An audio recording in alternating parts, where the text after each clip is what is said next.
ಮಳವಳ್ಳಿ ಪಟ್ಟಣದಲ್ಲಿ ಶ್ರೀ ವಿಶ್ವಗುರು cooperative society ವತಿಯಿಂದ ಕುಂದೂರು ರಸಸಿದ್ದೇಶ್ವರ ಬೆಟ್ಟದ ಶ್ರೀ ನಂಜುಂಡ ಸ್ವಾಮಿಗಳ ದಿವ್ಯ ಸಾನ್ನಿಧ್ಯದಲ್ಲಿ ಬಸವ ಜಯಂತಿ 2026 ಹಾಗೂ 2025-26ನೇ ಸಾಲಿನ ಶ್ರೀ ವಿಶ್ವಗುರು ಪ್ರಶಸ್ತಿ ಪ್ರದಾನ ಸಮಾರಂಭ ಹಾಗೂ ಸಾಧಕರಿಗೆ ಅಭಿನಂದನೆ ಕಾರ್ಯಕ್ರಮಕ್ಕೆ ಚಾಲನೆ. ಮಳವಳ್ಳಿ ಪಟ್ಟಣದ ಗಾಯತ್ರಿ ಮಂದಿರದಲ್ಲಿ ಶ್ರೀ ವಿಶ್ವಗುರು ಕೋಆಪರೇಟಿವ್ ಸೊಸೈಟಿ ವತಿಯಿಂದ ಆಯೋಜಿಸಿದ್ದ ಕಾರ್ಯಕ್ರಮವನ್ನು ಮಳವಳ್ಳಿ ಪಟ್ಟಣದ ಡಿವೈಎಸ್ಪಿ ಯಶವಂತ್ ಕುಮಾರ್ ದೀಪ ಬೆಳಗಿಸುವ ಮೂಲಕ ಚಾಲನೆ ನೀಡಿ ಮಾತನಾಡಿದರು. 12ನೇ ಶತಮಾನದಲ್ಲಿ ಸರ್ವರಿಗೂ ಸಮಾನತೆಯ ಸಂದೇಶ ನೀಡಿದ ವಿಶ್ವಗುರು ಬಸವಣ್ಣನವರ ವಚನ ಸಾಹಿತ್ಯ ತತ್ವ ಸಂದೇಶಗಳು ಸರ್ವಕಾಲಕ್ಕೂ ಪ್ರಸ್ತುತವಾಗಿವೆ ಎಂದರು.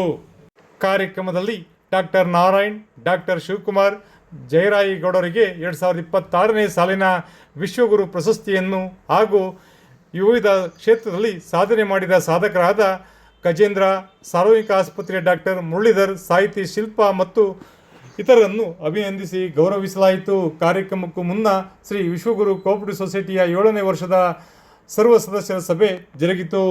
ಕಾರ್ಯಕ್ರಮ ಕುರಿತು ದಿವ್ಯ ಸಾನ್ನಿಧ್ಯ ವಹಿಸಿದ್ದ ಕುಂದೂರು ಬೆಟ್ಟದ ಶ್ರೀ ರಸಸಿದ್ದೇಶ್ವರ ಮಠದ ಶ್ರೀ ನಂಜುಂಡ ಸ್ವಾಮಿಗಳು ಆಶೀರ್ವಚನ ನೀಡಿದರು. ಕಾರ್ಯಕ್ರಮದಲ್ಲಿ ವಿಶ್ವಗುರು ಕೋಆಪರೇಟಿವ್ ಸೊಸೈಟಿಯ ಸಂಸ್ಥಾಪಕರಾದ ಗುರುಪ್ರಸಾದ್, ಅಧ್ಯಕ್ಷರಾದ ಎಂಜಿ ರಂಗಸ್ವಾಮಿ, ಮಾಜಿ ಅಧ್ಯಕ್ಷ ಕೃಷ್ಣಶೆಟ್ಟಿ, ಉಪಾಧ್ಯಕ್ಷರಾದ ಸಿದ್ದಲಿಂಗಸ್ವಾಮಿ, ಮಾಜಿ ಉಪಾಧ್ಯಕ್ಷ ಪ್ರಕಾಶ್, ಶ್ರೀ ಬಸವೇಶ್ವರ ಸಹಕಾರ ಸಂಘದ ಅಧ್ಯಕ್ಷ ಡಿ ಅಲ್ಸಳ್ಳಿ ಚನ್ನಪ್ಪ, ಉಪಾಧ್ಯಕ್ಷ ಮಹೇಶ್, ಮಾಜಿ ಪುರಸಭೆ ಅಧ್ಯಕ್ಷ ದಯಾಶಂಕರ್, ಉದ್ಯಮಿ ಬಂಕ್ ಮಾದೇವು, ಮುಖ್ಯ ಕಾರ್ಯಾಧಿಕಾರಿ ರಂಜಿತಾ ಸೇರಿದಂತೆ ಎಲ್ಲ ನಿರ್ದೇಶಕರು, ಸಿಬ್ಬಂದಿ ವರ್ಗದವರು, ಸದಸ್ಯರು ಸೇರಿದಂತೆ ಹಲವು ಗಣ್ಯ ವ್ಯಕ್ತಿಗಳು ಕಾರ್ಯಕ್ರಮದಲ್ಲಿ ಭಾಗವಹಿಸಿದ್ದರು.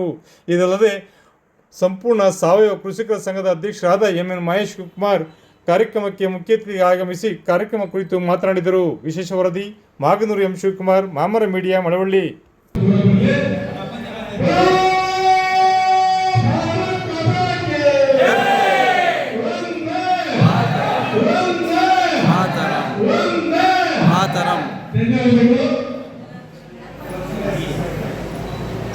ಈಗ ಎರಡು ವಿಚಾರಗಳ ಬಗ್ಗೆ ಮಾತಾಡ್ತೀನಿ. ಯಾಕಂದ್ರೆ ನಾನು ಸನ್ಯಾಸ ಸ್ವಾರ್ಥಿ, ನಮ್ಮ ಕೆಲಸ ಮಾಡಬೇಕು. ನಾಳೆ ಬಹುಶಃ ಈ ರಾಷ್ಟ್ರಘಟ್ಟದ ವ್ಯಾಪ್ತಿಯಲ್ಲಿರ್ತಕ್ಕಂಥ ಬೃಹತ್ ರಕ್ತದಾನ ಶಿಬಿರವನ್ನು ನಾವು ಇಟ್ಕೊಂಡಿದ್ವಿ.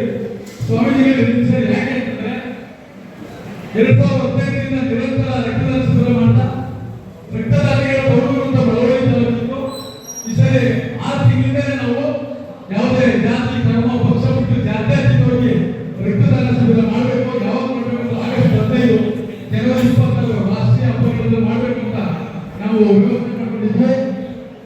ಆ ಇದರಿಂದ ನಾವು ಒಂದು ಯಾವುದೇ ಜಾತಿ, ಯಾವುದೇ ಪಕ್ಷ ಆಗಲಿ ಅಥವಾ ಯಾವುದೇ ಸಂಘ ಸಂಸ್ಥೆ ಬೇಡ ಅಂತ ಟೀಮ್ ಮಳವಳ್ಳಿ ಅಂತ ಹೊರಟಿದ್ವಿ. ಈ ಟೀಮ್ ಮಳವಳ್ಳಿ ಅಂತ ಮಾಡ್ತಿರುವಂತ ಕೆಲಸ ಇಡೀ ರಾಷ್ಟ್ರ ಅಭಿವೃದ್ಧಿ ಅಂತ ನಾವು ಒಪ್ಕೊಂಡು ಹೋಗ್ತಿದ್ವಿ.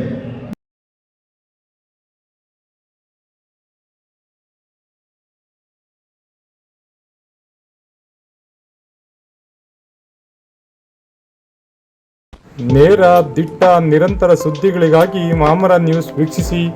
ಸಬ್ಸ್ಕ್ರೈಬ್ ಆಗಿ. ಧನ್ಯವಾದಗಳು. ಶುಭ ದಿನ.